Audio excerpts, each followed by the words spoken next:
Hey students, this evening I'll finish reading the Iliad. So this reading is for Thursday, May 11th, and we'll start at page 491. And we left off with Achilles speaking to the dead Patroclus and telling him that he would give part of the ransom to Patroclus by burning it. So,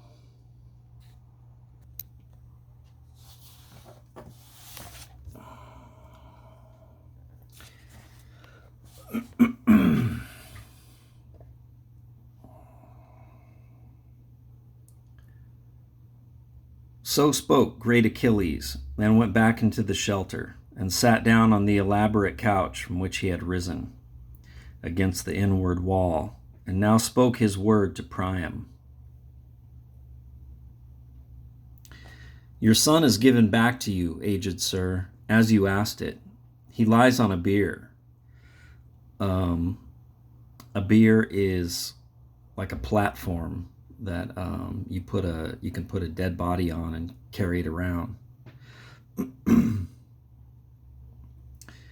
When dawn shows, you yourself shall see him as you take him away. Now you and I must remember our supper. For even Niobe, she of the lovely tresses, remembered to eat, whose 12 children were destroyed in her palace, 6 daughters and 6 sons in the pride of their youth, whom Apollo killed with arrows from his silver bow, being angered with Niobe, and shaft-showering Artemis killed the daughters, because Niobe likened herself to Leto of the fair coloring, and said Leto had borne only 2, she herself had borne many. But the 2, though they were only 2, destroyed all those others. 9 days long they lay in their blood, nor was there anyone to bury them, for the son of Cronos made stones out of the people. But on the 10th day the Uranian gods buried them. But she remembered to eat when she was worn out with weeping. And now somewhere among the rocks in the lonely mountains, in Sipylus, where they say is the resting place of the goddesses who are nymphs, and dance beside the waters of Achelous, there, stone still, she broods on the sorrows that the gods gave her. Come then, we also, aged magnificent sir, must remember to eat, and afterwards you may take your beloved son back to Ilion and mourn for him, and he will be much lamented. This little story about Niobe is kind of interesting. It's kind of weird way to encourage King Priam to eat supper, reminding him that people like him who have lost children, also ate. Because, people who, when they are consumed with grief, sometimes they have no appetite, or they feel like they shouldn't eat. So Achilles reminds him of this woman whose children were killed because she insulted the gods, but she ate. Okay. So spoke fleet Achilles, and sprang to his feet, and slaughtered a gleaming sheep, and his friends skinned it and butchered it fairly, and cut up the meat expertly into small pieces, and spitted them, and roasted all carefully, and took off the pieces. Automedon took the bread and set it out on the table in fair baskets, while Achilles served the meats. And thereon they put their hands to the good things that lay ready before them. But when they had put aside their desire for eating and drinking, Priam, son of Dardanus, gazed upon Achilles, wondering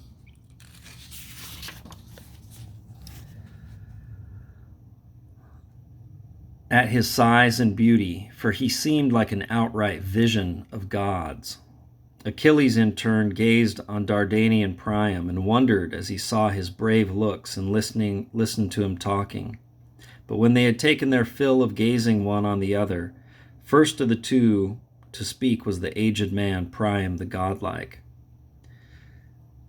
"Give me, beloved of Zeus, a place to sleep presently, so that we may even go to bed and take the pleasure of sweet sleep. For my eyes have not closed underneath my lids since that time when my son lost his life beneath your hands. But always I have been grieving and brooding over my numberless sorrows and wallowed in the muck about my courtyard's enclosure. Now I have tasted food again and have let the gleaming wine go down my throat. Before I had tasted nothing." He spoke, and Achilles ordered his serving maids and companions to make a bed in the porch's shelter, and to lay upon it fine underbedding of purple and spread blankets above it, and fleecy robes to be an overall covering. The maidservants went forth from the main house, and in their hands held torches, and set to work, and presently had 2 beds made. Achilles of the swift feet now looked at Priam and said, sarcastic, "Sleep outside, aged sir and good friend, for fear some Achaean might come in here on a matter of counsel, since they keep coming and sitting by me and making plans, as they are supposed to. But if one of these come through the fleeting black night should notice you, he would go straight and tell Agamemnon, shepherd of the people, and there would be delay in the ransoming of the body. But come, tell me this, and count off for me exactly how many days you intend for the burial of great Hector. Tell me, so I myself shall stay still and hold back the people." This is a nice favor that Zeus didn't ask Achilles to do this. He thought of this himself and says, however long you want to have a funeral for Hector, we won't attack. And also it reminds us that over this this little episode of the ransoming of Hector's body, hanging over it is that they are going to return to battle. In answer to him again spoke aged Priam, the godlike. "If you are willing that we accomplish a complete funeral for great Hector, this, Achilles, is what you could do and give me pleasure. For you know surely how we are penned in our city, and wood is far to bring in from the hills, and the Trojans are frightened badly. 9 days we would keep him in our palace, and mourn him, and bury him on the 10th day, and the people feast by him. And on the 11th day we would make the grave barrow for him, and on the 12th day fight again, if so we must do."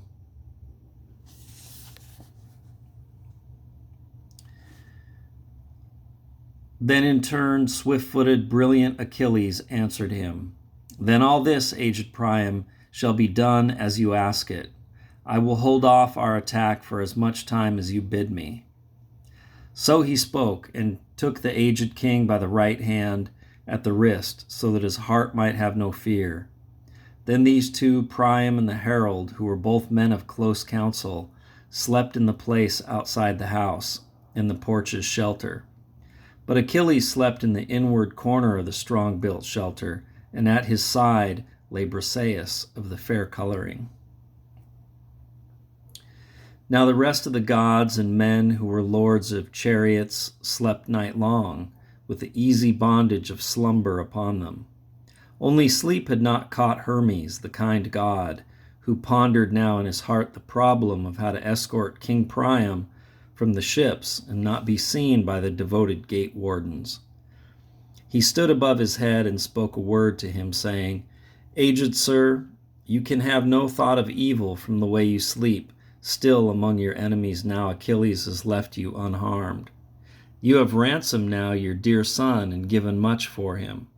But the sons you left behind would give 3 times as much ransom for you who are alive, were Atreus' son Agamemnon to recognize you, and all the other Achaeans learn of you." He spoke, and the old man was afraid, and wakened his herald. And lightly Hermes harnessed for them the mules and the horses, and himself drove them through the encampment, and no man knew of them. But when they came to the crossing place of the fair-running river of whirling Xanthos, a stream whose father was Zeus the immortal, there Hermes left them and went away to the height of Olympus. At dawn, she of the yellow robe scattered over all earth, and they drove their horses on to the city with lamentation and clamor, while the mules drew the body.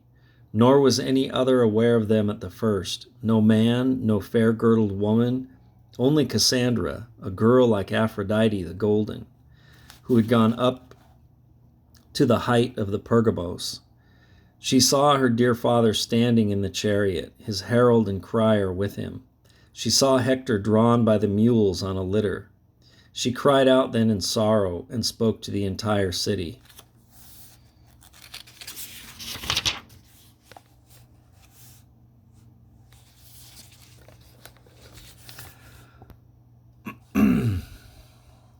Come, men of Troy and Trojan women, look upon Hector, if ever before you were joyful when you saw him come back living from battle.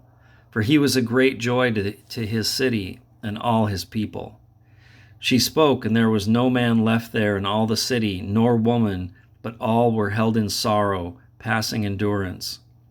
They met Priam beside the gates as he brought the dead in. First among them were Hector's wife and his honored mother, who tore their hair and ran up beside the smooth rolling wagon and touched his head, and the multitude, wailing, stood there about them. And now and there in front of the gates they would have lamented all day till the sun went down, and let fall their tears for Hector, except that the old man spoke from the chariot to his people.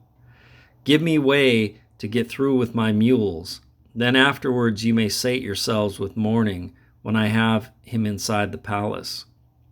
So he spoke, and they stood apart and made way for the wagon. When they had brought him inside the renowned house, they laid him then on a carved bed and seated beside him the singers, who were to lead the melody and the dirge. And the singers chanted the song of sorrow, and the women were mourning beside them. Andromache of the white arms led the lamentation of the women, and held in her arms the head of manslaughtering Hector. My husband, you were lost young from life and have left me, a widow in your house, and the boy is only a baby, who was born to you and me, the unhappy. I think he will never come of age, for before then, head to heel, this city will be sacked, for you, its defender, are gone, you who guarded the city, and the grave wives and the innocent children, wives who before long must go away in the hollow ships. And among them I shall go also, and you, my child, follow where I go, and there do much hard work that is unworthy of you.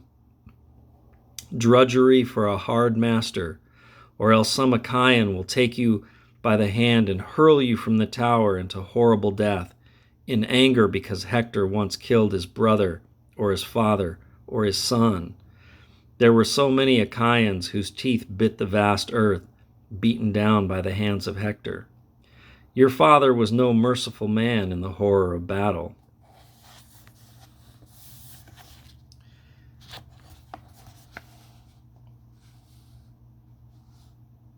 Therefore your people are grieving for you all through their city, Hector, and you left for your parents mourning and sorrow beyond words. But for me, passing all others, is left the bitterness and the pain, for you did not die in bed and stretch your arms to me, nor tell me some last intimate word that I could remember always, all the nights and days of my weeping for you. So she spoke in tears, and the women were mourning about her.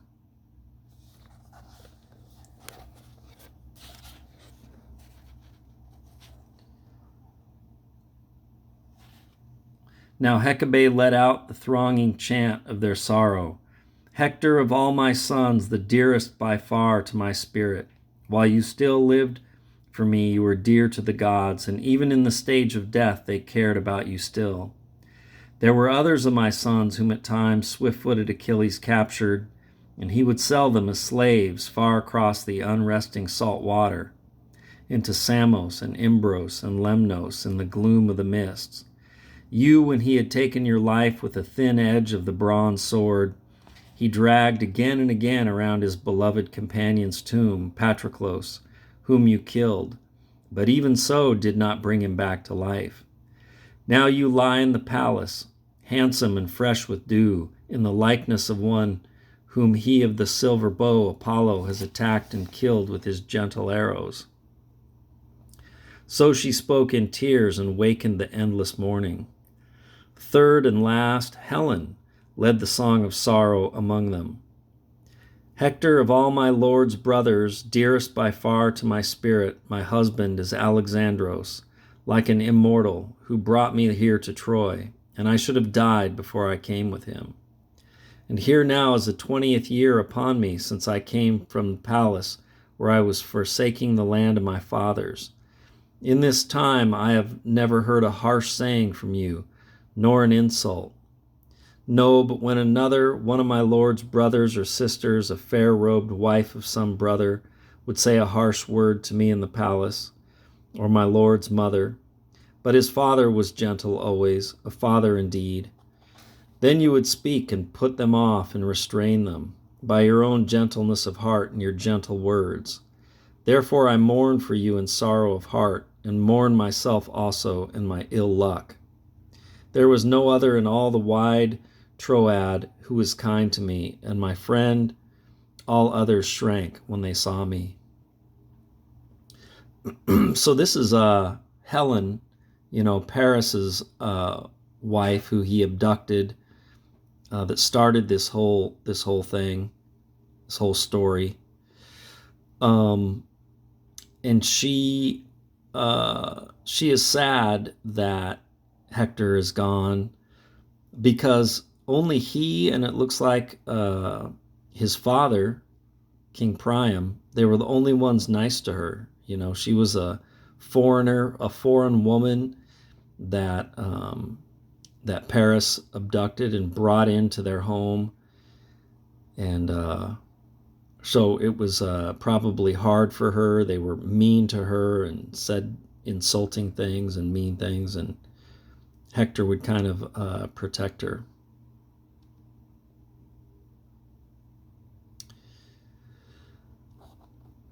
So she spoke in tears, and the vast populace grieved with her. Now Priam, the aged king, spoke forth in his word to his people.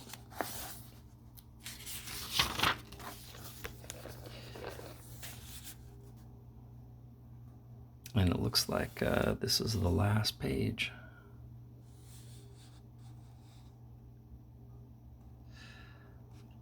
Now, men of Troy, bring timber into the city, and let not your hearts fear a close ambush of the Argives.